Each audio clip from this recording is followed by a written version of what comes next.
News Live.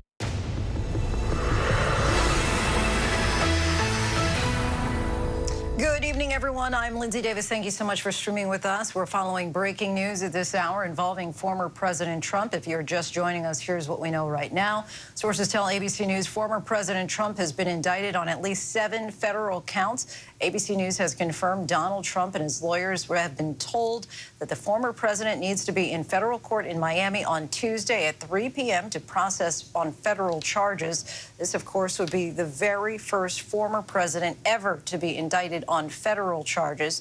This investigation has been more than a year in the making. Special counsel Jack Smith's office has been gathering evidence since November on 2 fronts: classified documents and on the events leading up to and including January 6th. Less than 24 hours ago, we learned the former president had recently received a letter from the special counsel's office officially informing him that he was the target of an ongoing investigation, and that, of course, signaled that this could be coming.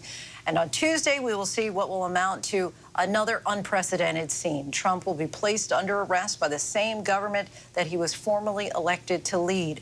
So what comes next, and what is the former president and his team saying tonight?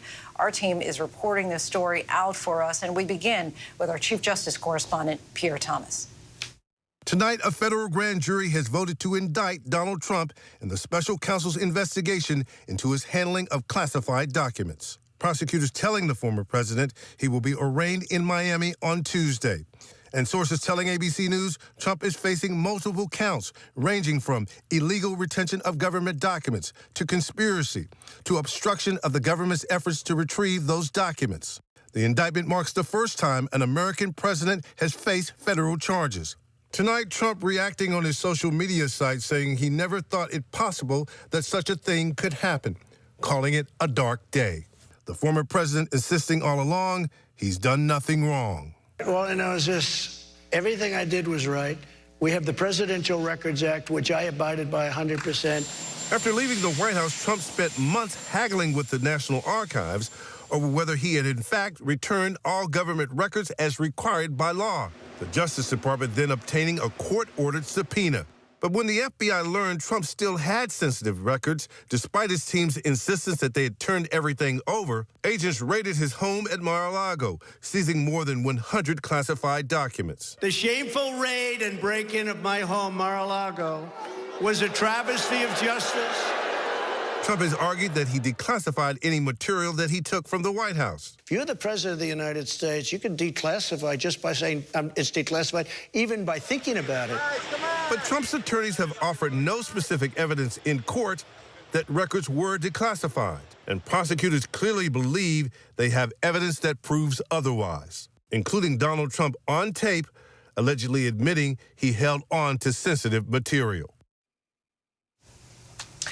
And now, our thanks to Pierre Thomas for that. Now I'd like to bring in our senior investigative correspondent, Aaron Katersky. Aaron, you're in Florida tonight. This is the first time a president has been indicted, as we've been saying, on a federal level. What can we expect to happen inside that courtroom on Tuesday? Well, once the former president arrives here at the U.S. District Courthouse in downtown Miami on Tuesday afternoon, Lindsay, he will be treated like any other federal defendant, booked and processed, but first placed under arrest by the very government that he was elected to lead. What an extraordinary moment it will be for the country. The former president is then expected to appear before a magistrate judge to enter a plea to the charges. Based on how he's reacted on social media tonight, we would expect that plea to be not guilty. And that will touch off a months-long prosecution that will undoubtedly run headlong into the presidential campaign. And why is this all playing out in Florida, not Washington, D.C.? The Justice Department prefers to charge defendants in the jurisdiction where they believe the crimes occurred. And so here, Special Counsel Jack Smith believes, it appears, that the crime of unlawfully retaining documents was committed in Florida at the former president's golf club in West Palm Beach.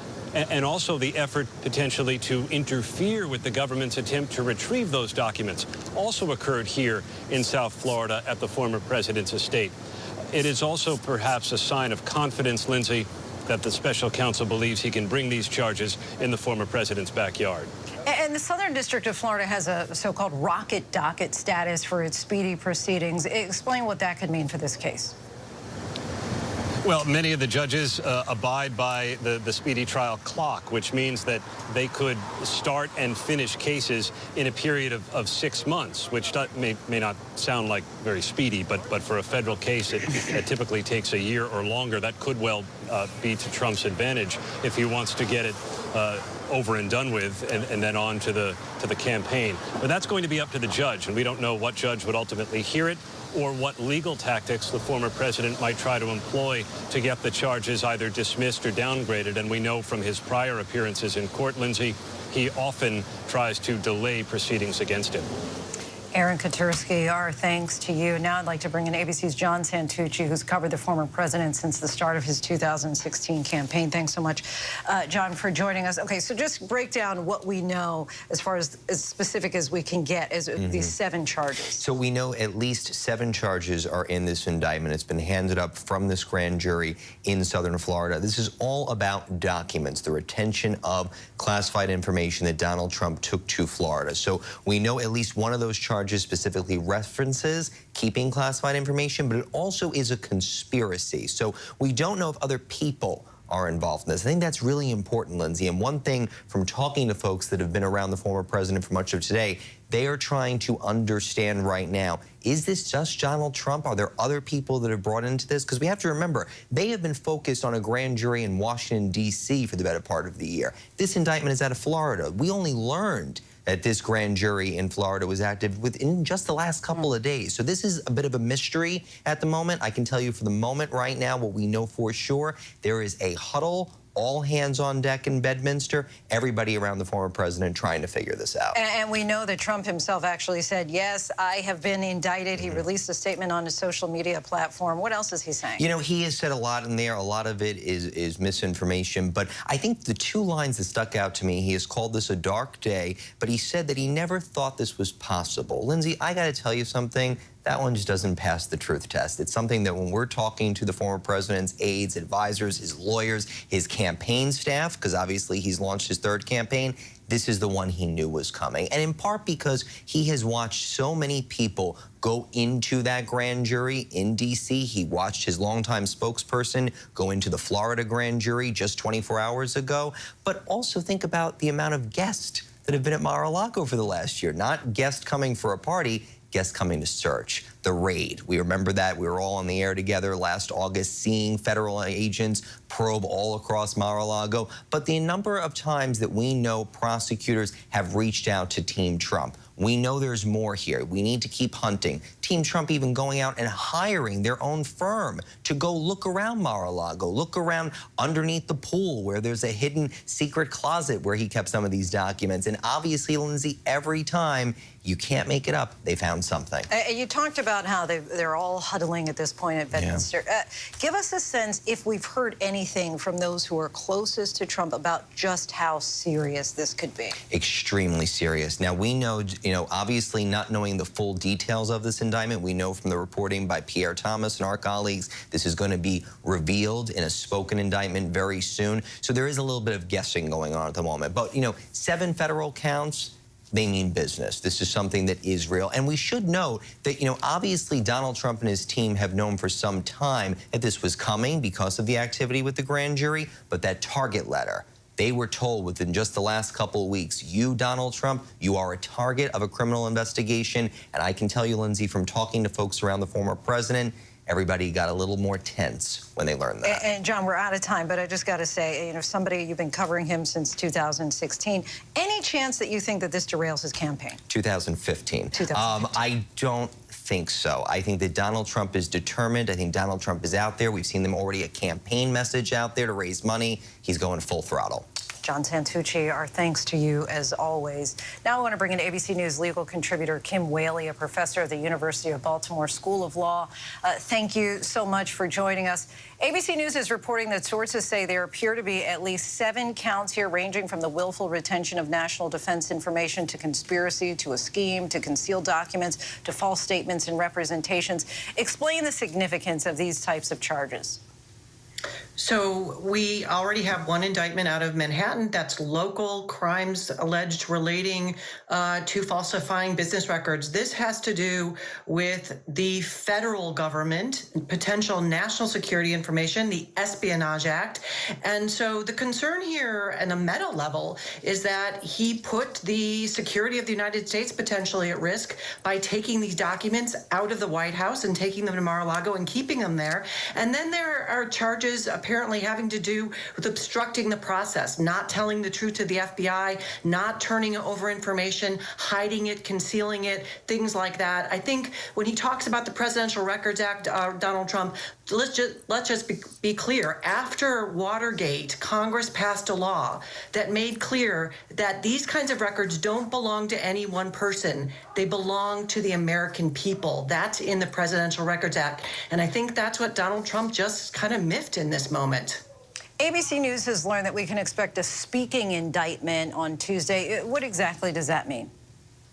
Well, all that's really required in an indictment technically is notice. What are we charging you with? So it could just include the alleged crime, the statute. A speaking indictment is sort of a story. It means that Jack Smith, if that is what happens, will sort of tell the once upon a time story, step by step, of what he claims or the grand jury believes potentially Donald Trump did to violate 7 statutory provisions, and the evidence, walking through the evidence that gave rise to the conclusion that Donald Trump, and I believe Jack Smith and his team believes, did this beyond a reasonable doubt, because that's the standard at trial. They have to be sure, almost 99%, that they've got the goods on Donald Trump. It's not a maybe, it's not a 50-50 thing. It's a very high percentage. So I think he understands the constitutional implications and will want kind of the media and the American people to understand from out of the gate why he took this extraordinary step, this historical step. Kim Whaley, we so appreciate your time and insight tonight. Now I want to bring in political director Rick Klein, who joins us now to talk about the political implications of yet another indictment for former President Donald Trump. Rick, this is the second indictment for him, but this is a very different case altogether. Will the GOP base still stand behind him now a second time? Yeah, Lindsay, this is potentially much more consequential, and I think it'll be a bigger test to the Republican base. The case in New York was a lot easier to ascribe political motivations to. You had prosecutors there, you have prosecutors there who are using kind of a novel legal theory, trying to suggest that the hush money payments to a porn star that he was alleged to have an affair with was a campaign finance violation that merited felony charges. It's a hard case to make. It makes a lot of assumptions, and there's a lot about that case we don't know. This case, on the other hand, we know a lot about, and if what we're told about it is true, we're talking about very serious charges in multiple directions and an all-encompassing investigation that really run the gamut of the retention of the documents, as well as attempts to obstruct efforts alleged attempts to try to obstruct efforts to get them back, lying to people along the way about it. It adds up to a much more serious challenge, and I think the accumulated weight itself, Lindsay, adds up to a more serious challenge, because you're not just talking about one set of charges that you can argue the former president is set to beat. You're talking about federal charges. Federal prosecutors rarely miss when they take swings this big, and that is something that Republican voters are going to have to be thinking about in the months ahead. And, Rick, of course, you can't separate the politics from all this. This indictment happening while the 2024 presidential race is now ongoing. What kind of ripple effect can we expect that this will have? We've already seen statements from a number of candidates expressing support for Donald Trump, saying this is a politicized indictment. But we saw already former Governor Asa Hutchinson of Arkansas calling again on Donald Trump to get out of the race. You've also seen Chris Christie, a longtime ally of the former president, saying, look, if these charges are real, as a former prosecutor, if the allegations are true, then you have to get the charges through the system. That the same kind of rule of law has to apply to everybody equally. So even though I think some of the defense is out there among the Republican base, you're starting to see some people begin to make a little more nuanced case that, look, whatever you think about Donald Trump as a person, whatever you think about his history, whether that's January 6th, the attempts to overturn the election, his first impeachment, the second impeachment, that he's got now political baggage that's getting to be pretty sizable. And no one's voted yet, Lindsay. We're still 6-7 months away from the start of the primary process, 2.5 months away from the beginning of the debate season, and no decisions and no choices have been made. And there are choices that the other candidates are going to be making. So I'm not not buying for 1 second that he's politically bulletproof just because he's survived scandals before. This may be different, or it may be that the weight of all of this is different. Rick Klein, our thanks to you as always. Now I want to bring in Rachel Scott, who joins us from Iowa. Rachel, you were on the trail today with former Vice President Mike Pence. All of these candidates certainly trying to walk a fine line here. Right before the indictment came down, Pence had already spoken out, saying how divisive it would be. What is he saying at this point? Yeah, former Vice President Mike Pence was right here in Iowa. I actually pressed him about the multiple ongoing investigations into the former president, his former boss, and I asked him if this is someone that should be representing the future of the Republican Party. And so Pence did make two things clear. One, he says that there needs to be new leadership, but then he went on to say that an indictment would only further divide the country. So he's not going as far as we are seeing candidates like Asa Hutchinson go, calling on the former president to end his campaign. At this point, there are nearly 12 candidates in the race right now, and Hutchinson is the only one that's going that far, calling on Trump to sort of put this all to an end. And Rachel, Trump has already been defiant, which I think we could all expect. He's fundraising off of this, though, at this point? Within minutes of this indictment being handed down to the former president, his campaign sent out an email blast calling on his supporters to donate. He is fundraising off of this once again. Now, this is something that we saw with the last indictment that the former president got. Within minutes of that, he was also fundraising, raising millions of dollars. And if we look towards last time, we saw that 90 Republicans on Capitol Hill, 6 governors stood by former President Donald Trump. The big question does remain tonight as we continue to learn more about this indictment and what charges the former president faces. Will that even break, Lindsay? All right, Rachel Scott, our thanks to you as always. And still ahead here on Prime, hazardous smoke stretches throughout the Northeast as wildfires rip through Canada. The health warnings from officials as this toxic air sticks around. Plus, he's a lead suspect in the Natalie Holloway disappearance. Why Joran Vandersloot has been extradited to the U.S.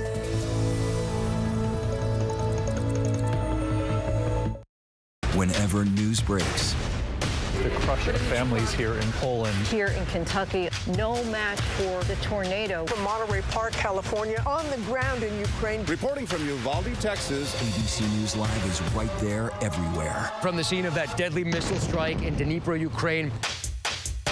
Reporting from the earthquake in Turkey. From Charleston, South Carolina, on the 2024 campaign trail. From Kathmandu, Nepal. Truckee, California, covering record snowfall. Traveling with the president in Mexico City. Wherever the story.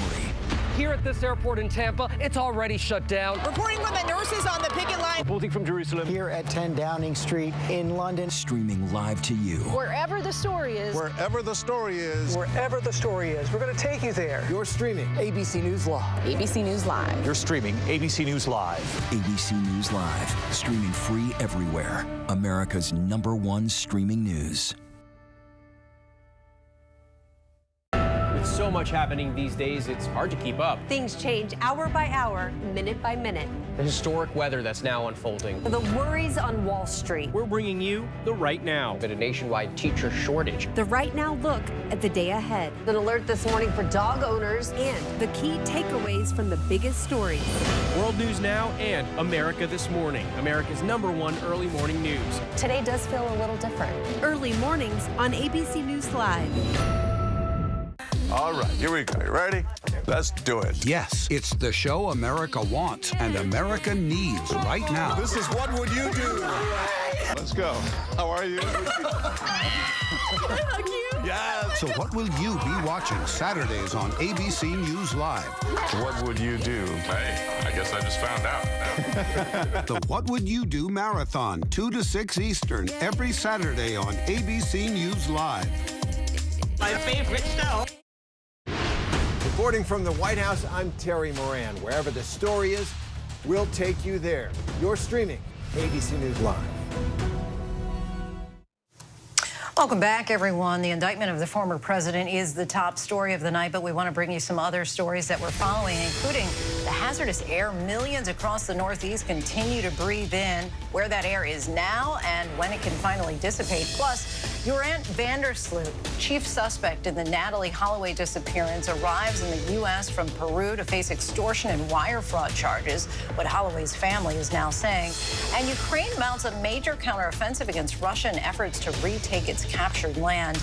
But next to that toxic air from Canada putting 120 million Americans at risk tonight, a shift in the wind may provide some much-needed relief for some, but that may just envelop new areas with all this smoke. The orange sky from the hazardous air reached all the way to Washington, D.C. today and even forced the White House to cancel a Pride event. The smoke triggered an air quality emergency in Philadelphia, and the shifting winds brought the smoke all the way to Cleveland. The smoke also caused major travel disruptions. So is any relief in sight? Rob Marciano is standing by with the forecast. But first, Trevor Ault has more on the air quality alerts for millions of Americans. Tonight, that monster plume of wildfire smoke spreading deeper into the U.S. after New York City registered what's likely its worst air quality of all time Wednesday. Cities to the south and west, from New Jersey and Pennsylvania to D.C. and beyond, enveloped in that toxic haze. My daughter's got asthma really bad, so she's just stuck in the house. She can't really come out at all. Overnight, Harrisburg, Pennsylvania hitting 491 on the air quality index's 1 to 500 scale, even worse than New York City's 484 on Wednesday. In Washington, D.C., the city's first code purple air quality advisory, signifying very unhealthy air. When they told me it was code purple, I thought it was getting better. So we're not even used to this language to deal with this type of air quality. Our Rob Marciano on the National Mall. Yesterday was bad. Today, even worse here in D.C. Smoke shrouding our nation's capital. At the other end of the mall, standing at 550 feet tall, the Washington Monument, can't even see it. The White House forced to postpone a Pride event on the South Lawn that some 2,000 people were set to attend, and the Nationals calling off tonight's baseball game. In Newark, New Jersey, the state's largest school district canceling all classes. Health officials warning continued exposure to the particulates in the air is especially harmful to young children. This is because they breathe more air relative to their size and are more active than most adults. Parents now told to watch for signs like chest pain, shortness of breath, and wheezing. And the source of the smoke, those wildfires burning in Canada. Hundreds of them still out of control in multiple parts of the country. The U.S. has sent assets and more than 600 firefighters to Canada so far. President Biden speaking with Prime Minister Justin Trudeau, promising to send more air tankers and any additional help they need to put out the fires, calling them a stark reminder of the impacts of climate change. Our thanks to Trevor for that. Let's get straight to Rob Marciano. Rob, how long will all this smoke hang around? Well, it's, get some widespread relief, really not until next week. You'll see pockets of some clarity, but we're not going to get out of this for some time to come. As for yesterday, Lindsay, the results are in. When you talk about population density, it was the worst air quality our nation has seen as a whole since 2006. All right, let's get to those colorful maps we've grown accustomed to the past few days and track where this unhealthy air is going to. Pittsburgh, Buffalo, you're going to get more of it by tomorrow morning. Philadelphia, Baltimore, in through southern Jersey, Delaware as well, and as far back as Louisville and Columbus, Ohio, maybe even Fort Wayne, Indiana by tomorrow night. So we're not quite out of this for sure. But what will happen over the weekend, and some of this smoke will thin, but the air will still be unhealthy in many spots. A front's going to push toward us. It'll help break down that blocking pattern and bring a change in the wind speed and wind direction come Monday night, and hopefully some much-needed rain to those wildfires in Canada, but that's not till at least Monday or Tuesday. Lindsay? The skies behind you, I must say, though, do look a bit better than they've been looking the last few days. Rob, our thanks to you. Now to the Supreme Court and a major ruling that upheld the Voting Rights Act. The court found Alabama's newly drawn voter maps deny black voters a voice. Chief Justice John Roberts and Justice Brett Kavanaugh joined the liberal justices in the 5-4 decision. Alabama will now have to redraw its maps that could give Democrats another seat in the House, and the decision could lead to changes in other states as well. ABC News Live anchor Terry Moran reports. Tonight, a Supreme Court stunner. Two conservative justices, Chief Justice John Roberts and Brett Kavanaugh, joined the court's liberals in striking down Alabama's congressional map that critics said diluted the power of black voters. In a 5-4 decision, the court upheld a lower court ruling that found a redistricting map drawn by the Republican-led Alabama legislature violated the Voting Rights Act because it only drew one district out of 7 that had a majority of black voters, even though more than 1 in 4 Alabamians are black. In his opinion for the court, Chief Justice John Roberts wrote that the Voting Rights Act does not permit a state to provide some voters less opportunity to participate in the political process. The court's ruling, Roberts added, rested on a fair reading of the record before us, adding that record contained undeniable evidence of Alabama's extensive history of repugnant racial and voting-related discrimination. In a fierce dissent, Justice Clarence Thomas said the approach Roberts and the liberals endorsed amounted to hijacking the districting process to pursue a goal that has no legitimate claim under our constitutional system, the proportional allocation of political power on the basis of race. Today's ruling will have immediate impacts, another congressional district in Alabama with a majority black population, and more. This is going to have an impact far beyond Alabama, and will have an impact on who controls the United States House of Representatives after the 2024 election. Wide-reaching implications here. Terry Moran joins us now. Terry, just give us a little more detail about how this ruling could have far-reaching implications beyond just the state of Alabama. Well, Lindsay, this ruling really does resuscitate the Voting Rights Act after the Supreme Court really diminished its importance 10 years ago in the case of Shelby County versus Holder. And it does so by making the redistricting the real battleground in voting rights cases. The Cook Political Report, which analyzes and handicaps elections, has already today changed its ratings for 5 House races, moving each one of them towards the Democrats. And that's just the beginning. The Cook Political Report saying this really sends shockwaves right across the political landscape. Lindsay? It sure does. Terry Moran for us just outside the Supreme Court. Thanks so much, Terry. At least 19 children and 1 adult were injured when a boardwalk collapsed in Texas in Surfside Beach on the Gulf of Mexico. Multiple rescue helicopters rushed to the scene, transporting 5 people to the hospital. The injuries are said to be non-life-threatening. The cause of the collapse is under investigation. Overseas, a horrific knife attack in the French Alps targeted children. A man ran through a park and stabbed 4 young children between 22 months and 3 years old. One of the victims was in a stroller and was stabbed repeatedly. Here's James Longman. Tonight, the moment a man suspected of stabbing 4 children at a French playground is taken down, shot by police. Here he is, knife in hand, being chased by a passerby. At around 9:45 a.m. at this tourist hotspot at the base of the French Alps, the 31-year-old is alleged to have begun stabbing adults and children at random, at least one attacked while in their stroller. According to officials, the youngest victim is just 22 months old, the oldest 3, some now with life-threatening injuries. The suspect is described by authorities as a Syrian national, and he also attacked 2 adults before he was stopped. He's now in the hospital in police custody. Tonight, France's President Emmanuel Macron calling it an attack of absolute cowardice, saying some victims are between life and death. James Longman joins us now. James, any word on a motive?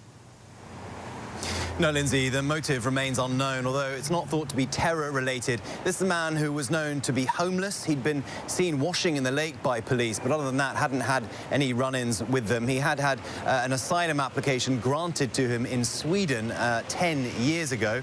Now, those children, the 4 children, they remain in a very serious condition in the hospital. The prosecutor said today their condition was extremely fragile. But I do want to leave you with a little bit of hope.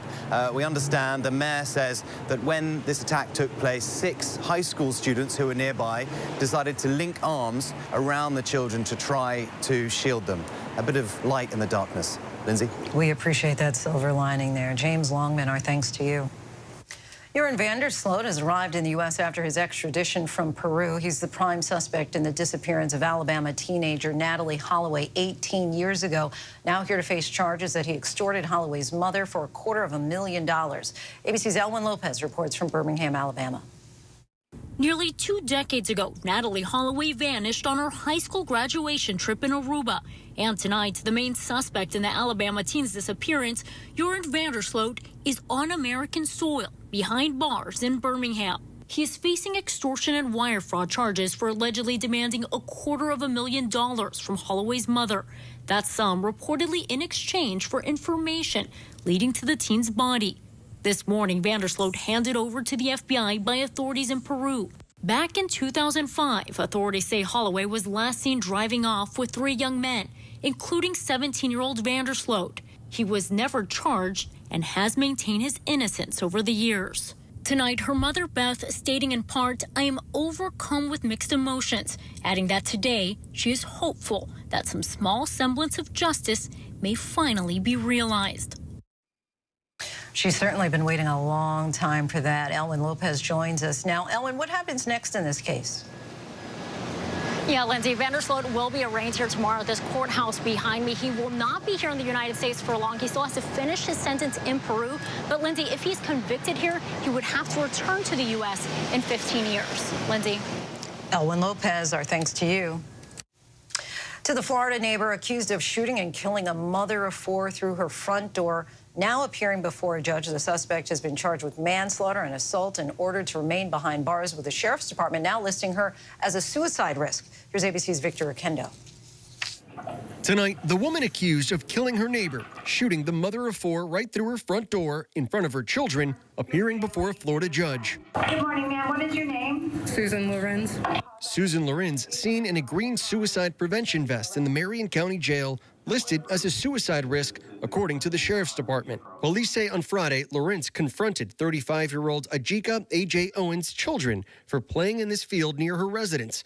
Lorenz allegedly throwing an iPad and skates at the children. When Owens knocked at Lorenz's apartment, her 10-year-old son standing by her side, police say the neighbor fired a single shot through the locked front door, striking her in the chest. For days, Owens' family called for Lorenz's arrest. Florida has a stand your ground law that permits the use of deadly force if there is a presumption of fear. The sheriff saying the law does not apply in this case.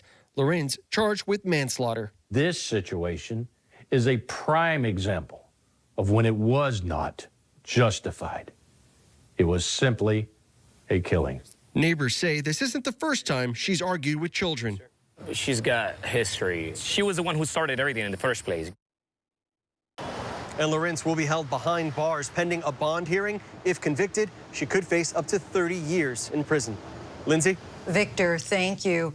Christian evangelist and former presidential candidate Pat Robertson passed away early this morning, best known for his political commentary on the 700 Club and as the founder of the Christian Broadcasting Network. Robertson started the network back in 1960, eventually growing to become incredibly influential in Christian conservative circles. Known for his contributions in turning the religious right into a powerful political force, he also drew outrage with many of his claims, including when he agreed with Jerry Falwell that abortionists and gay people were to blame for 9/11. Pat Robertson was 93 years old. So much more to get to here on Prime. Coming up, what millions could be facing in the months ahead as student loan repayments are on the cusp of coming due.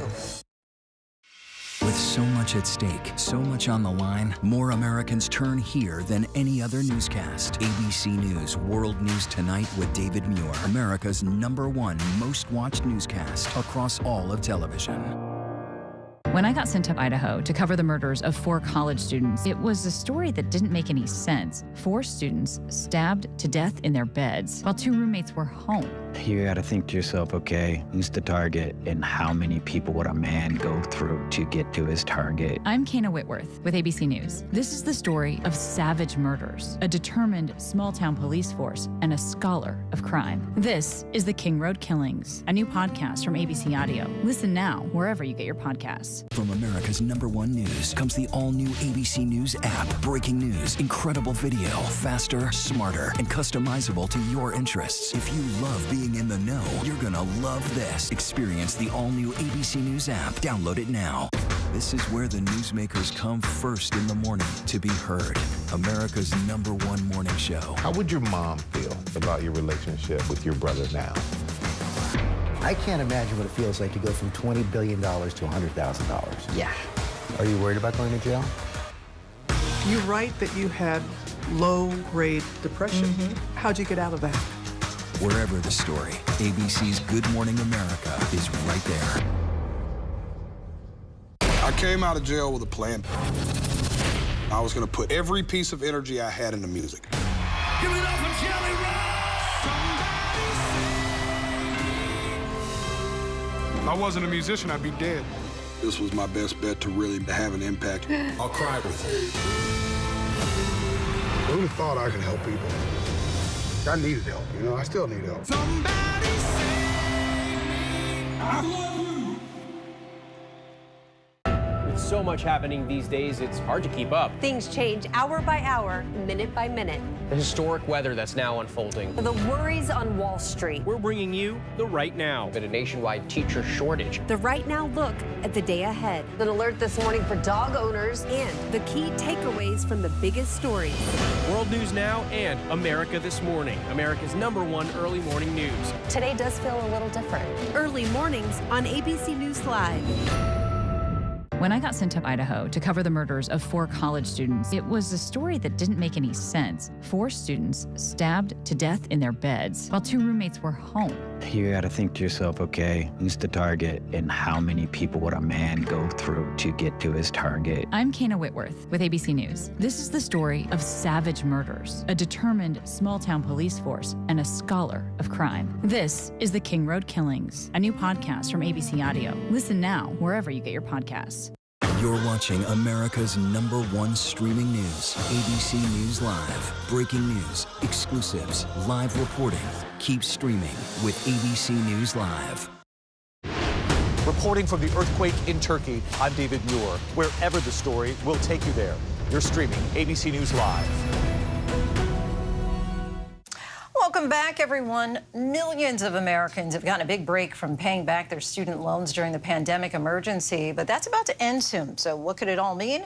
We take a look by the numbers. Some 43 million people, that's 1 in 6 adult Americans, have federal student loan debt, totaling more than $1.6 trillion. But borrowers have not been required to pay back those loans since March of 2020, when legislative and executive action put payments on pause at the start of the pandemic. There have been 9 extensions of the pause over 3 years by the Trump and Biden administrations, allowing borrowers to continue getting a break from restarting those payments. But the recent debt ceiling deal cemented a plan to restart student loan payments 60 days after June 30th, which means at the end of August, those bills will once again come due. Meanwhile, borrowers are waiting to see whether Biden's loan forgiveness plan, which would eliminate $10,000 for most borrowers and up to $20,000 for Pell Grant recipients, will be shot down by the Supreme Court this month as unconstitutional.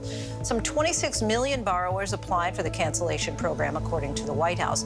Once repayments do resume, experts warn that delinquency rates could return to the previous high of 10% or more, as many Americans have adjusted their monthly budgets, not factoring in those loan payments. And with a new monthly student loan bill averaging $160, resuming loan payments may also cause a hit to the economy, as Americans have to cut back on personal spending to cover their loan debts. And we still have much more ahead here on Prime tonight. The sounds and rhythms that captured an island in the world have a new generation of artists that are making it all their own. And you know him from shows like Monk, Wings, and The Marvelous Mrs. Maisel. The extraordinary Tony Shalhoub joins us in studio to discuss his latest film, Flamin' Hot. But first, to look at our top trending stories on abcnews.com.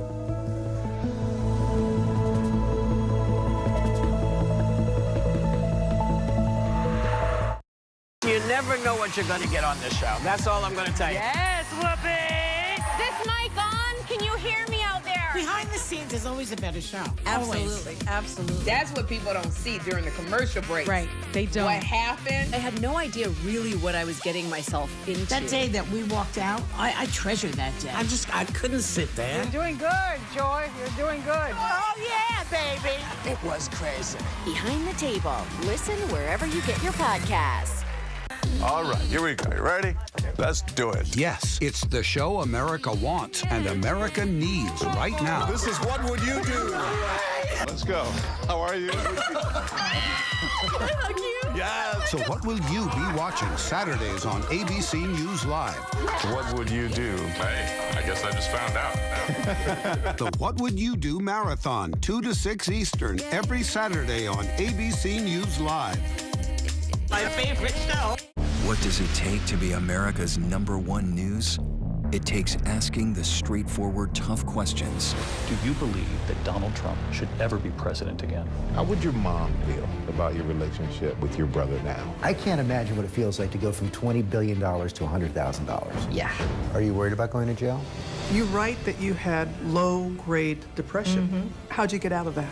The news-making interviews. You said that there were 6 friends. One of them was sick. Yeah. Do you have future political aspirations? Going to the front line. The search for survivors. How does this war end? And getting to the heart of the story. Thank you for being here. We'll be here for the long run. ABC News, #1 in the morning, the #1 newscast, #1 in daytime talk, Friday nights, Sunday mornings versus the competition, and the #1 streaming news. Thank you for making ABC News America's trusted, straightforward first choice. An arrest in the case of a missing mother of 2. A grandmother is scammed using artificial intelligence, and another streaming service could soon have ads. These stories and more in tonight's rundown.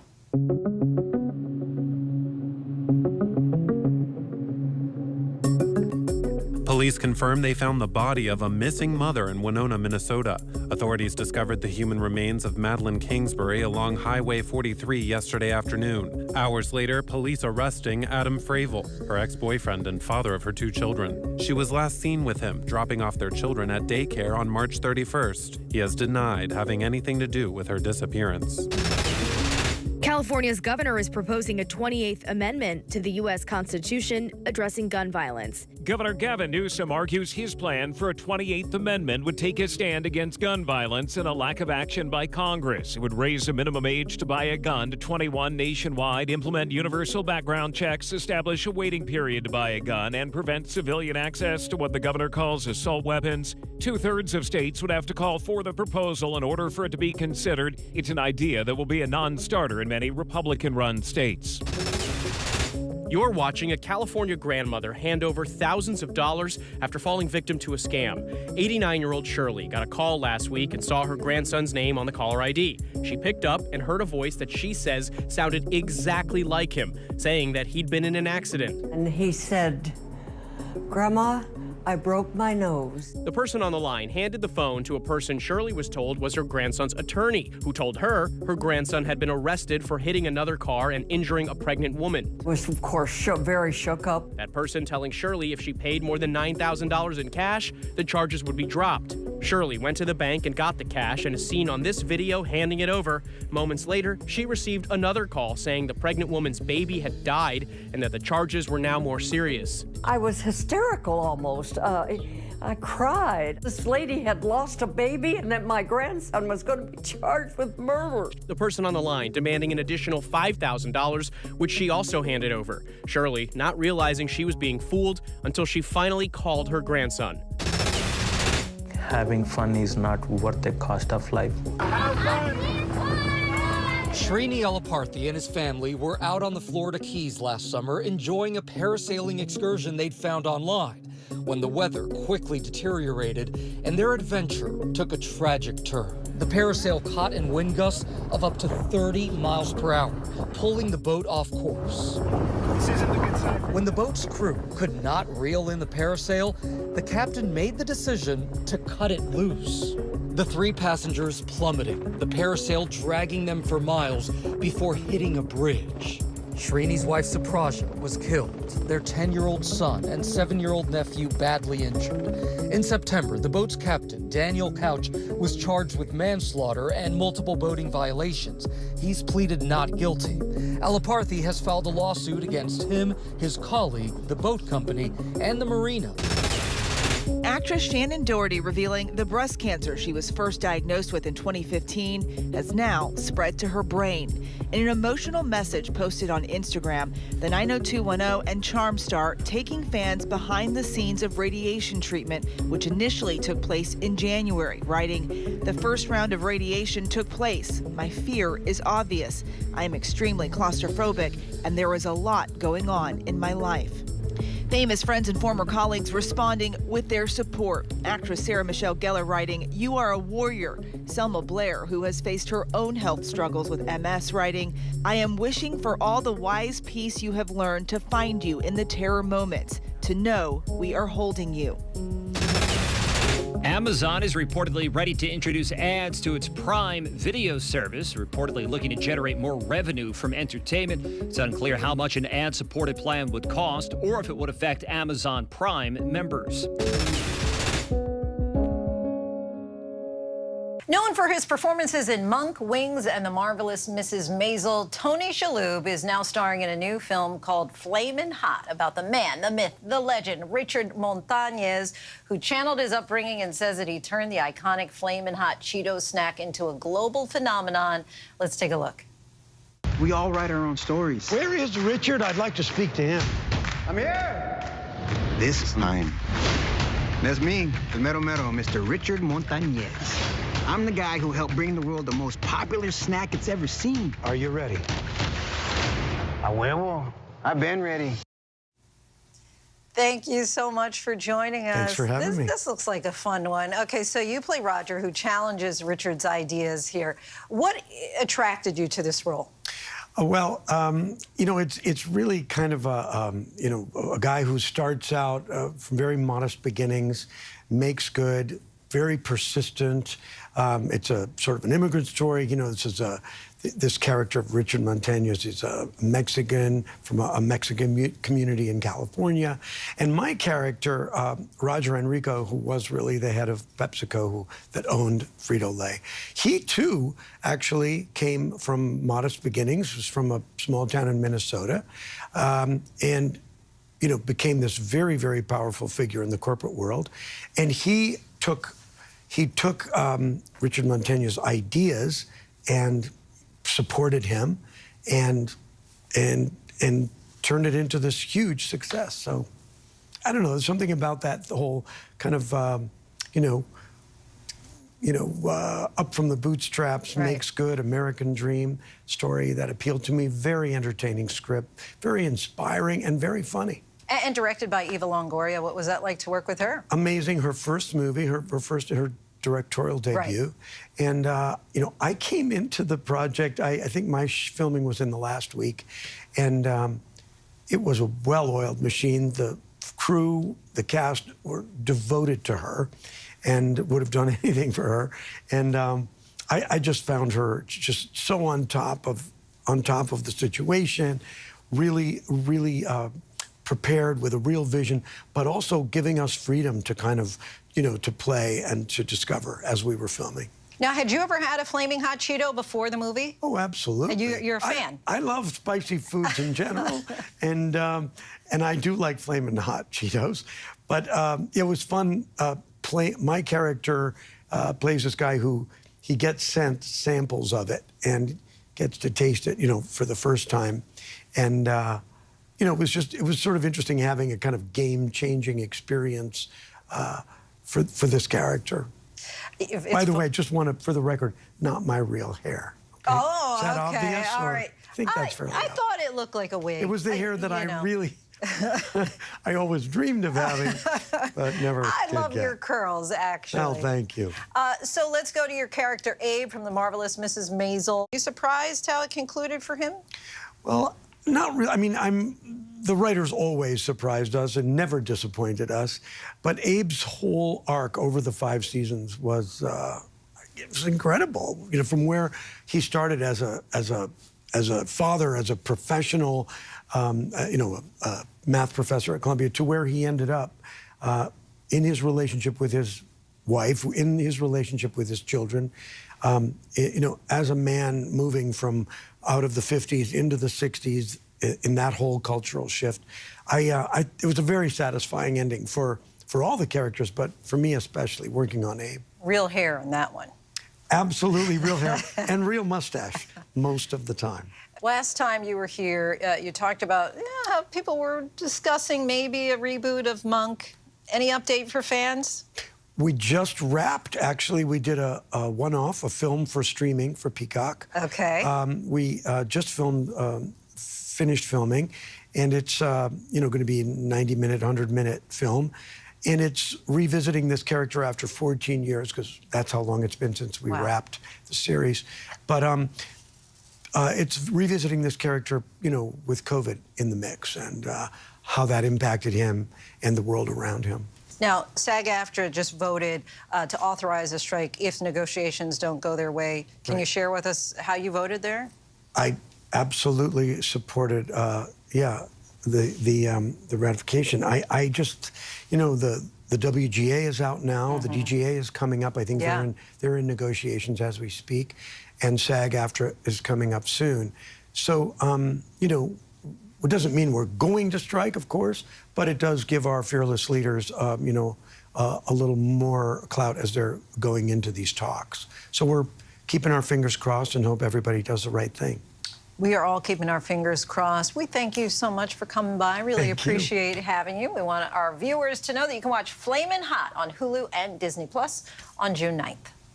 It's a genre steeped in cultural history. Reggae represents peace, spirituality, and love. And now the decades-old sound is evolving in a fresh generation of singers who are elevating the beloved music to new heights.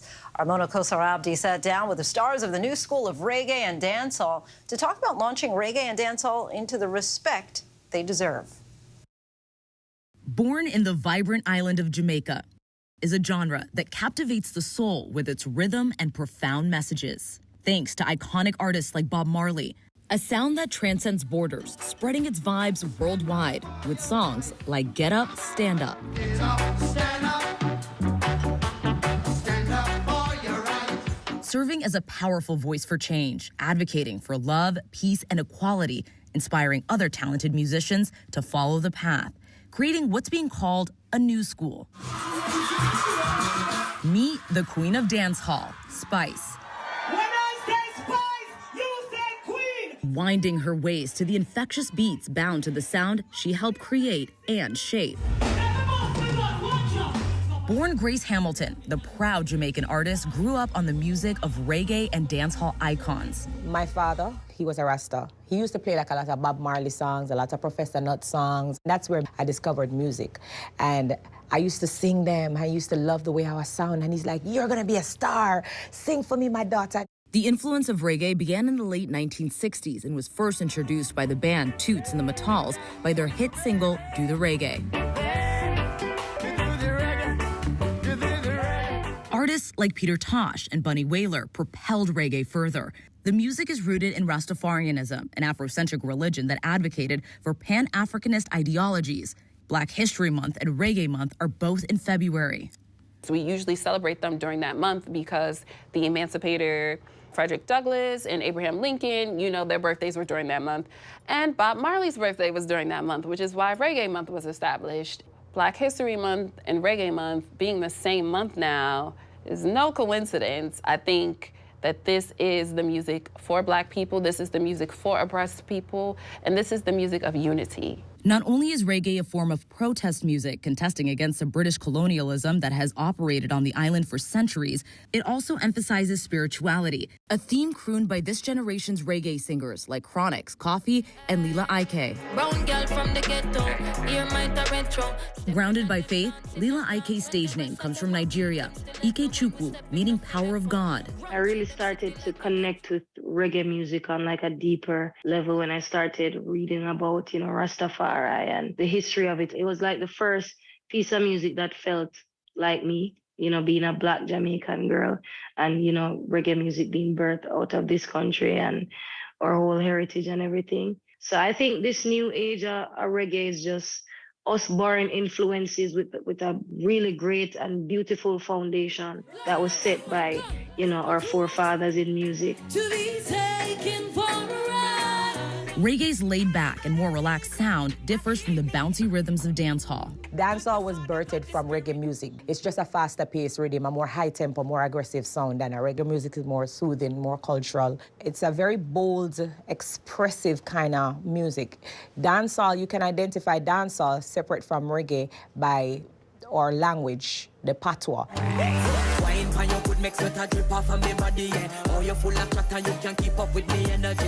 We speak about dancing a lot, gyrating the waistline a lot, because it's a high tempo, high energy, sound box, bass line kind of vibe. Come sing again, baby. One of the DJs contributing to this vibrant vibe is King of Dancehall, Beanie Man, who has been a household name for decades. Bob Marley inspired all of us as Jamaican. His music was before his time. That's why they still hear it. Every man will listen to a Bob Marley song, and it's still it. He's one of the greatest inspirations we ever had. He inspired us to sing songs that is going to last forever. Winning his first Grammy for Best Reggae Album in 2001, he says international stardom is now so much easier to achieve. It's very easy because of technology. Technology rise. A guy can sing in his bathroom and becomes the biggest artist in the world. It's not easy to access. Many critics of dancehall, however, say the music is hypersexualized and misogynistic. What would you say to someone who's like, this is too sexualized? I would say to them that this is our culture. You know, every place in this world has their own culture that they represent. Dancehall also brings people to Jamaica. It's fun for us. That's our livelihood. We express ourselves differently as a Jamaican. This is a space where they are completely liberated in their sensuality and sexuality, and it's not hypersexualized, it's not odd at all. So as much as it's male-dominated, because there just might be more men, women are so profound in this genre that it will never be a genre without women. The influence of dancehall and reggae on other genres is profound. The sound and language of Jamaica can be found in reggaeton, hip-hop, pop, and also Afrobeats. Jamaica's music is not as recognized by many mainstream music award shows. The Grammys, for example, only recognizes reggae, but not dancehall. Reggae and dancehall is two different genres. It's two different vibes. It's two different representation. And so I do feel like we definitely need a category for dancehall separately from reggae. So many people take away from our culture and they don't want to give credit to it. But Jamaican culture, we do inspire a lot of other genres. Spice was nominated for a Grammy in 2021 for Best Reggae Album for her debut reggae album 10, as the first hardcore dancehall female artist to ever be nominated, a career-defining moment. But she believes more recognition of the genre is necessary. As the queen of the dancehall, I do need support from other people in the genre, so they have no choice but to open spots for our genre. It's not fair for it to be overlooked. As reggae and dancehall continues to make waves globally, artists of different backgrounds want a piece of what Jamaica's music has to offer.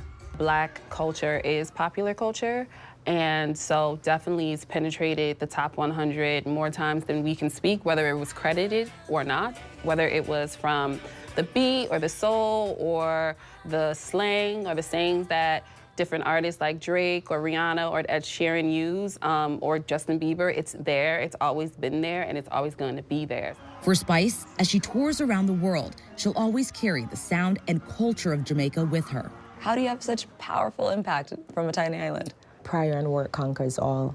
What I'm living now is what I've prayed for, what I've worked for, what I've invested. We need to hold these outlets accountable for acknowledging dancehall, which is a genre that is so impactful to other genres. I feel like consistency is really what brought me here. And not just hard work, but smart work.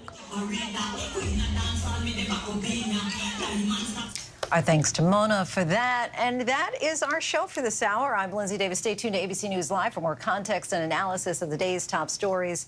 Thanks so much for streaming with us.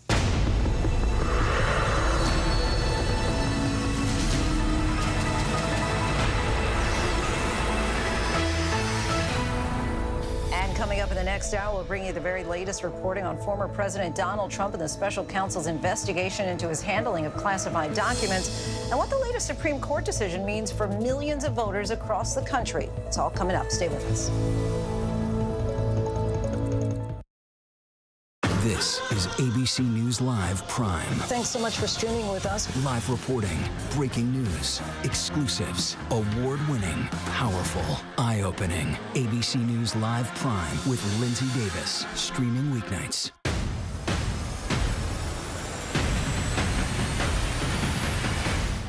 Right now in America, with so much at stake, thank you for making ABC's This Week America's #1 news and politics show on Sunday mornings. You never know what you're going to get on this show. That's all I'm going to tell you. Yes, Whoopi! Is this mic on? Can you hear me out there? Behind the scenes is always a better show. Absolutely, absolutely. That's what people don't see during the commercial breaks. Right, they don't. What happened? I had no idea really what I was getting myself into. That day that we walked out, I treasure that day. I couldn't sit there. You're doing good, Joy. You're doing good. Oh, yeah, baby. It was crazy. Behind the Table. Listen wherever you get your podcasts. All right, here we go. You ready? Let's do it. Yes, it's the show America wants and America needs right now. This is What Would You Do? Let's go. How are you? How cute. Yes. So what will you be watching Saturdays on ABC News Live? What would you do? Hey, I guess I just found out. The What Would You Do Marathon, 2 to 6 Eastern, every Saturday on ABC News Live. My favorite show. When I got sent to Idaho to cover the murders of 4 college students, it was a story that didn't make any sense. 4 students stabbed to death in their beds while 2 roommates were home. You got to think to yourself, okay, who's the target and how many people would a man go through to get to his target? I'm Kana Whitworth with ABC News. This is the story of savage murders, a determined small-town police force, and a scholar of crime. This is The King Road Killings, a new podcast from ABC Audio. Listen now wherever you get your podcasts. Reporting from Monterey Park, California, I'm Robin Roberts. Wherever the story is, we're going to take you there. You're streaming ABC News Live. Good evening, everyone. I'm Lindsay Davis. Thank you so much for streaming with us. We, of course, are following breaking news at this hour involving former President Trump. If you're just joining us, here's what we know right now. Sources tell ABC News former President Trump has been indicted on at least 7 federal counts. ABC News has confirmed that Donald Trump and his lawyers have just been informed that the former president needs to be in federal court in Miami on Tuesday at 3 p.m. to process on federal charges. This, of course, would be the first former president ever to be indicted on federal charges. This investigation has been ongoing now for more than a year. Special counsel Jack Smith's office has been gathering evidence since November on 2 fronts: classified documents and on the events leading up to and including January 6th. Less than 24 hours ago, we learned that the former president had recently received a letter from the special counsel's office officially informing him that he was the target of an ongoing investigation. That, of course, signaled that this could be coming. And on Tuesday, we will see what will amount to an unprecedented scene. Trump will be placed under arrest by the government who he was formally elected to lead. Our team is reporting this story out for us tonight. I want to start out with our ABC News contributor and former GOP Congressman John Katko of New York. Thank you so much for joining us. First, let me just get your reaction to this news. A grand jury voting to indict the former president now for a second time. It's really a historical event that's transpired here, and the charges are quite serious. Anyone who's ever dealt with classified documents like I have for over 30 years will tell you, when you mishandle classified documents, really bad things can happen. So the penalties in the law are very, very strict in that regard. And so this is a very serious development and something that should be taken very seriously by the former president. Former President Trump has insisted all along that he's done nothing wrong, but these do seem to be very serious charges over his handling of classified documents. As a former congressman, what's your view on the issue of his handling of classified documents after he left the White House? Well, I can tell you, I handled them for 20 years as a organized crime prosecutor before going to Congress, and then as head of the Homeland Security in Congress. I can tell you classified documents are very serious matters. They're handled in a very serious manner in secure settings and are never to leave those secure settings.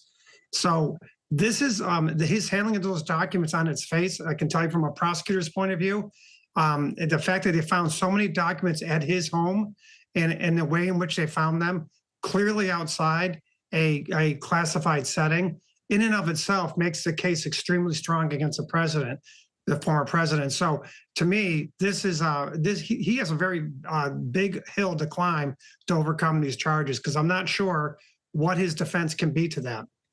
Politically, what kind of impact do you think that this case will have on the former president as he makes yet another bid for the White House? Yeah, I mean, that's the question here, right? His base is his base. He'll take on the martyr complex, and he'll take on the feeling that, they're out to get me.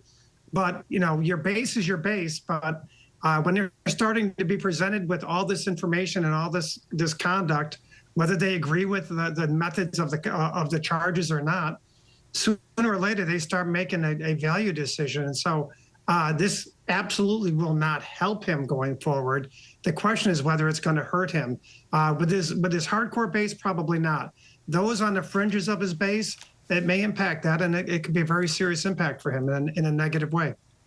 How do you expect your fellow Republicans still in Congress to react to this? And I kind of, by extension, want to ask about, for example, we heard from Tim Scott today, former Vice President Mike Pence. And Mike Pence offered that, I would hope that the Department of Justice does not move forward, not because I know the facts, but simply because I think after years where we've seen a politicization of the Justice Department is to undermine confidence and equal treatment of the law. We heard from several people who are running against him now for president, several Republicans who were talking about how they felt that this was divisive and political, and they didn't want to see these charges come forward. Nobody wants to see a former president charged with a crime, but the reality is he has been. So now you got to start dealing with the reality of it, right? And I think a lot of people in the Republican Party are loath to break ways with former President Trump, and because of his power with the base of the party, which is all important in a primary season. But we have to see how this all unfolds and have to see when the evidence comes out. If this is in fact what they call a speaking indictment, that meaning that there's specific facts laid out in the indictment, well then I think people get a taste for the conduct that is alleged to have occurred, and they'll make some decisions accordingly. So there's a lot of speculation, but make no mistake about it. A lot of people are loath to confront or go against the former president because of the cherished base that he represents. But I just do want to follow up on that, because you said no one wants to see a former president indicted. Do you feel that that's true, even if the person might be guilty? Well, I mean, listen, even if they are guilty, sure. I mean, it's a sad day for America. Take a step back, really. It's a sad day for America. For the first time in our nation's awesome history, we have now a former president who's been charged with a crime. That's pretty stunning, and that's a huge development. And so in that respect, it is a sad day for America. So in that respect, nobody wants to see a former president charged. But if it's happened and the facts warrant the charges, you have to let the facts play out and let the former president have his day in court. Former Congressman John Katko, we thank you so much for your time and insight. Appreciate it. No problem. Thank you. And now I want to bring in ABC News legal contributor Kim Walia, a professor at the University of Baltimore School of Law. ABC News is reporting that sources say there appear to be at least 7 counts here, ranging from the willful retention of national defense information to conspiracy to a crime to conceal documents to false statements and representations. Explain the significance of those types of charges in particular. Well, we know from the affidavit that was filed with the warrant giving rise to the search of Mar-a-Lago that back then, in August of 2022, the FBI believed there was evidence at Mar-a-Lago of potential violations of the Espionage Act, which means that some of these documents might include national security information, that they believed that he retained unlawfully classified information. That's a separate charge. And third, obstruction of an FBI investigation, because we know 18 months went by before the FBI got to the point where they had to actually secure this search warrant. Now, additionally, if this reporting is true that we have a conspiracy charge, that means there would be either other defendants that are included in the indictment that had a meeting of the minds with the former president to engage in some other crime, or they could have just been named as unindicted co-conspirators. But that suggests that there was some kind of a sort of a deal or an understanding that they were collectively going to try to conceal this information from the FBI. And then, in connection with all of these multiple conversations with the FBI and the National Archives and the Trump team, it would not surprise me that there would be just some falsifying information, charges that there are people, maybe even the president or president's representatives, that made false statements to the FBI. And under 18 U.S.C. 1001, that's against the law. It's not okay to lie to the federal government in connection with a federal investigation. This is a federal indictment coming from the special counsel, Jack Smith. How does that land differently than, say, the earlier indictment that we saw here in New York with the hush money payments allegedly made to porn star Stormy Daniels?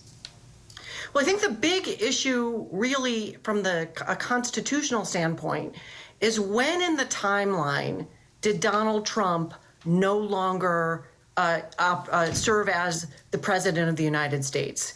Because that is going to be a pivotal moment. Because after that time, when the baton officially moved to Joe Biden, he will not have any protections under Article 2 of the Constitution, which gives a sitting president all kinds of goodies when it comes to the actions taken in as president of the United States. Presidents have immunity from all kinds of things on the theory that they need to be able to make decisions on behalf of the American public without being sued. So I think that the big distinction among many is that if there are some actions that took place while he was technically still president, he will have some arguments that will be what lawyers call questions of first impression. That is, we've never seen an indictment of a former president. We've never seen this kind of activity.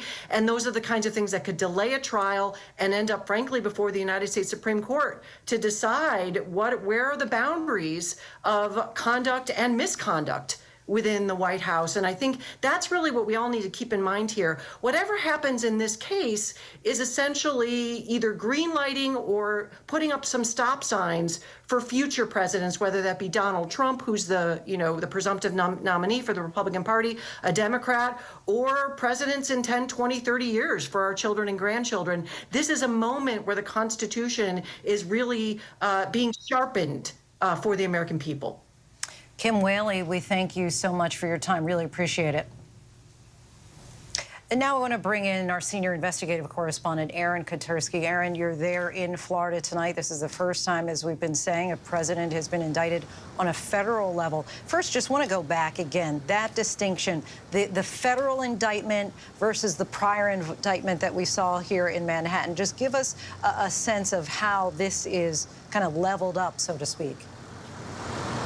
Oh, it sure is, not only in terms of consequences because of the nature of the charges, but also, Lindsay, symbolically. Here is the former president of the United States who's going to appear here at federal court in Miami, be placed under arrest by the very government he was once elected to lead. It is just an extraordinary moment come Tuesday afternoon when he's due here at U.S. District Court in Miami, here in downtown Miami. And when he does appear, he or one of his attorneys will have to enter a plea of not guilty, we assume, given the way he's been reacting to this indictment on social media. And all along, the former president has denied that he has done anything wrong and tried to compare it to other leaders of the country who've been found in retention of classified documents. But this case uniquely focused on more than 300 documents with classified markings that were found at the former president's estate in West Palm Beach after he left office. And maybe more importantly, Lindsay, his efforts to potentially obstruct the investigation that the feds were conducting, not loudly. At first, they tried to do it quietly without any fanfare before they finally went into that raid that everybody saw back in August, almost a year ago. And you said already that his lawyer will have to enter a plea for him on Tuesday at 3 o'clock. What else can we expect to happen inside the courtroom? Well, there's a standard process that won't take very long, but he will be treated just like any other criminal defendant in the federal system. He will arrive, he will be formally placed under arrest, booked and processed as a federal defendant, and then he will appear before a federal magistrate for arraignment. He's charged by indictment, so he will have to enter that plea. Either he or one of his attorneys will enter it for him. And that begins what could be a year-plus long prosecution. There will be a schedule potentially laid out for him to try and fight some of the charges, get them dismissed. But only when he appears, Lindsay, will we potentially understand the full scope of what the former president is facing. We understand there are no plans to unseal this indictment tonight. And why is this all playing out in Florida, not Washington, D.C.? And is this perhaps a friendlier crowd for him that it is playing out in Florida and not D.C.? It could be a friendlier crowd, especially if this goes to trial and Trump is tried by, or the case is heard by some of his peers who may well be neighbors of his in West Palm Beach. Perhaps he thinks that's going to be a friendlier crowd for him. Of course, there are probably plenty of Democrats in this part of South Florida as well. But it also represents perhaps a vote of confidence by the special counsel, who may be so confident in his case that he's willing to bring it right in the former president's backyard. Ordinarily, the Justice Department prefers to bring criminal charges in the venue where the alleged crimes occurred. So by bringing the indictment here in Florida, Lindsay, it appears the special counsel is convinced the bulk, if not all, of the crimes occurred in South Florida at the former president's estate, where the documents were found, where they were allegedly moved around, where they may have been placed in locations that were not secure in violation of federal guidelines and laws, and maybe even more importantly, that effort to potentially obstruct what the feds were doing to try to retrieve those documents. Aaron Katursky reporting for us in Miami. Aaron, thank you. Now I want to bring in political director Rick Klein. Rick joins us now to talk about the political implications of yet another indictment for former President Donald Trump. Rick, obviously this is the second indictment, but this is a very different case. Will the GOP base still stand behind it? I was just reciting earlier what we heard from Pence earlier today, where he talked about how divisive this is for our country, how he thinks that this would send a terrible message to the wider world. Tim Scott pretty much giving the same kind of idea that they were against these charges coming forward.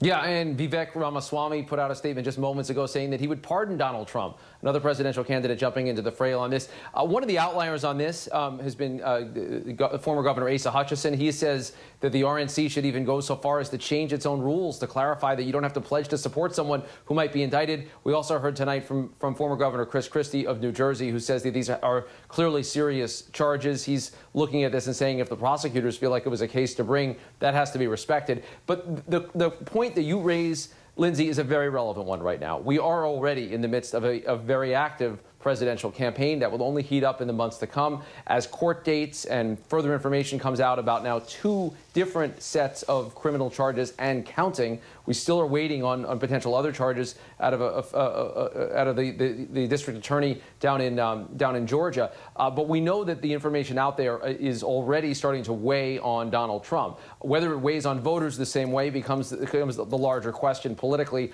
There's been nothing that's happened so far in the way that the last round of criminal charges developed that seemed to penetrate anything of his core base. But the argument from some Republicans is that all of this together, taken together, amounts to baggage that Republicans are going to start to recognize maybe this is not the guy they want to nominate.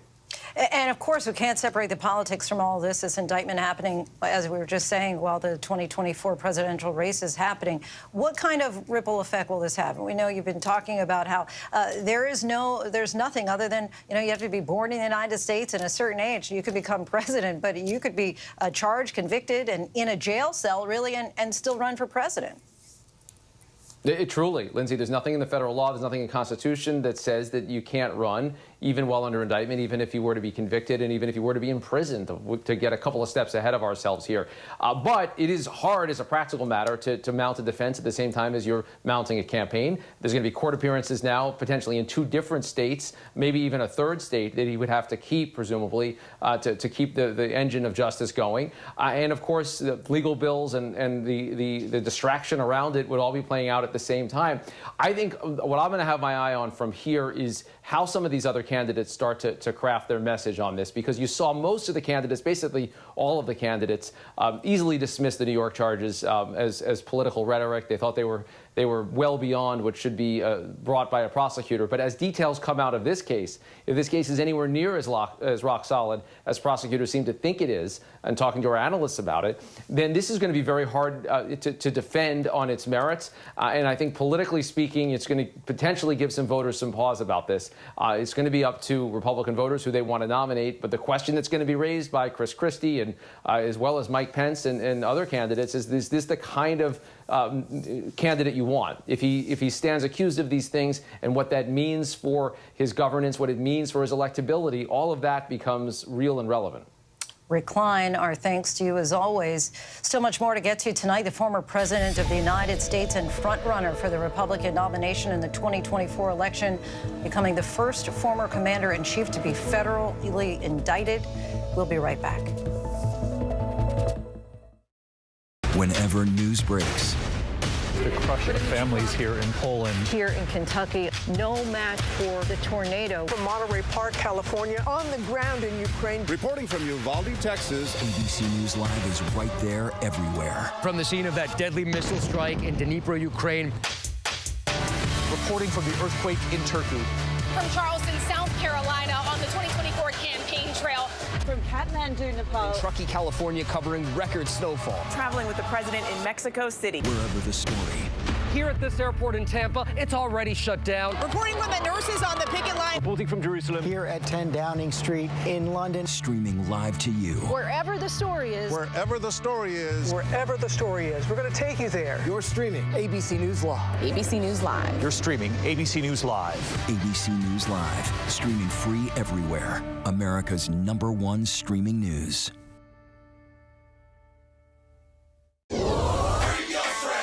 Bring them on. If only there was a place in the morning to start my day. With a smile, somewhere to help me get in the know. A place as spectacular as, well, me. I think we might know a place, right, guys? Bring your friends. Oh, wait, there is. Good morning, America. GMA, 7A, every day. Boom. Boom. Boom. Good morning, Michael. Good morning, Robin. Good morning, America. How are you? Boom. Now that's how you start your day, people. All right, here we go. You ready? Let's do it. Yes, it's the show America wants and America needs right now. This is What Would You Do? Let's go. How are you? Can I hug you? Yes. So what will you be watching Saturdays on ABC News Live? What would you do? Hey, I guess I just found out. The What Would You Do Marathon, 2 to 6 Eastern, every Saturday on ABC News Live. My favorite show. Reporting from Columbiana, Ohio, I'm Alex Perche. Wherever the story is, we'll take you there. You're streaming ABC News Live. We are joined now by ABC News political contributor and former Trump Justice Department official Sarah Isgur. Sarah, thank you so much for talking with us tonight. As you know, this is the second indictment. This comes during a campaign for yet another term in the White House. He has made fighting the charges really the centerpiece of his campaign. How could this help or hurt his chances at the nomination? Well, what we're really all waiting to see is how other 2024 Republican presidential candidates respond to this. We've already seen Vivek Ramaswamy say that he would pardon the president. Of course, Chris Christie, Asa Hutchinson saying that this really should be a deal breaker. Chris Christie saying these are serious charges. On the other hand, what we're really looking for is what does a candidate like Ron DeSantis do? You're already hearing from Republican, grass tips, if you will, say that other Republicans should drop their campaigns and support Donald Trump, that this shows a lack of even-handedness in, our systems of justice. So we'll really find out where the Republican nomination fight is, I think, in the next few days and how they respond. But there's no question that I think in the short term, this is a big help to Donald Trump. He's already fundraising off of it. And for right now, it means all of the attention is once again focused on him. If Ron DeSantis, for instance, wants to make inroads with Republican primary voters, he needed to take Trump voters away from Trump to move them in a different direction. But now for the next several days, weeks, maybe months, it's all going to be about Donald Trump once again. If you get out your crystal ball for us, I mean, what do you think about the Republican base here? Do people continue to support Trump? I think that what we've seen so far is that this information was already largely baked in for the Republican electorate. They knew about the classified documents. They knew about the special counsel investigation. And the line that you're going to hear most, I think, from the Trump campaign and from his allies is that there's a certain amount of hypocrisy here, that all sorts of Democrats had retained classified information and weren't charged. Now, of course, the facts are quite different, but it will have a sense of a different type of justice, and that Donald Trump has been a target of Democratic prosecutors, whether it's New York or the Department of Justice, and that's going to rally his base around him. The former president has less Republican allies than he once did, clearly, but still does have the support in the party. At what point do those remaining allies start to distance themselves?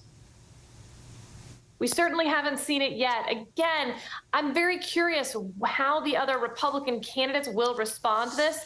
Mike Pence started his campaign by attacking Donald Trump for his actions on January 6th. How is he going to respond to this, given that he himself was investigated for retaining classified information and not charged?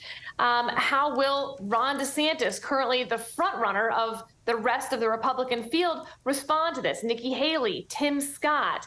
I think there's a lot of hesitation to attack Donald Trump, something that we saw in 2016. Of course, I was running Carly Fiorina's campaign then, and instead of attacking Trump, most of the candidates spent their time attacking the other non-Trump candidates. It was not an effective way to run the campaign, obviously. Donald Trump sailed into the nomination and eventually won the presidency. Sarah Isker, we thank you so much for your time and insight. Appreciate it. Now I want to bring in our senior national correspondent, Terry Moran. Terry, just give us a sense of the historical significance of a former president facing a federal indictment like this. You know, you can't think of anything that parallels it. There were former presidents who disgraced themselves. John Tyler joined the Confederacy. He had been president of the United States. He joined the rebellion and, in fact, served in the Confederate Congress. Andrew Johnson, left office in disgrace after he was a drunk and did not handle Reconstruction very well. But he was later returned to office in Tennessee.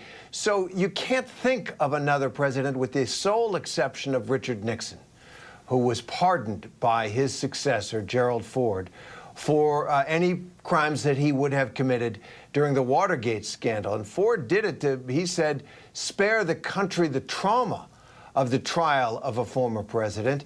That's not going to happen this time. Joe Biden has stayed out of this. He's going to continue to stay out of it. And so we are likely to see, unless Trump pleads guilty and cuts some kind of deal where there's no indication of that either, we are going to see a former president of the United States on trial by the government that he once ran.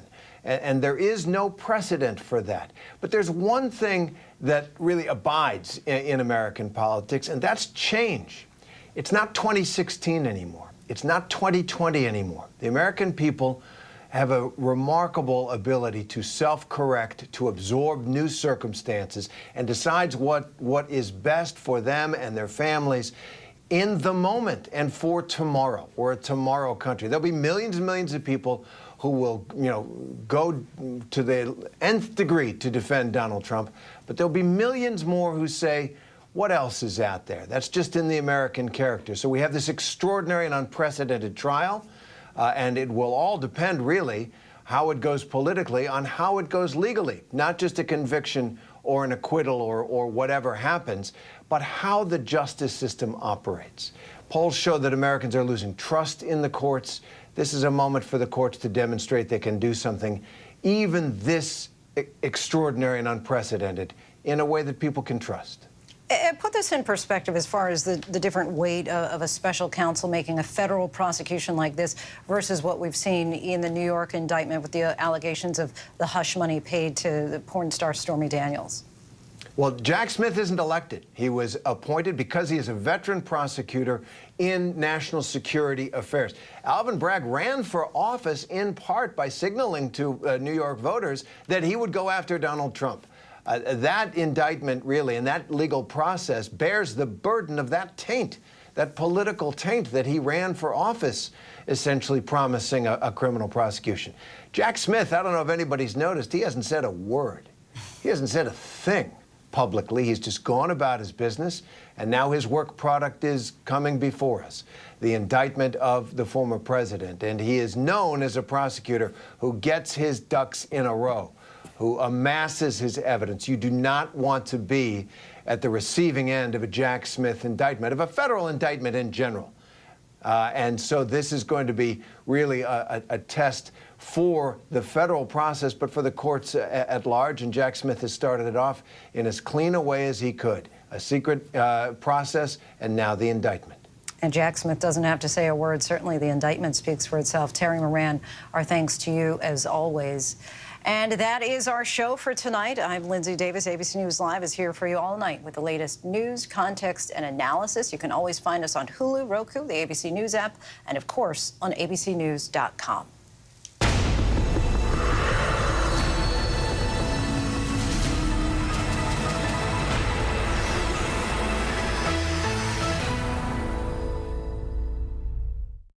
This is ABC News Live. The crush of families here in Poland.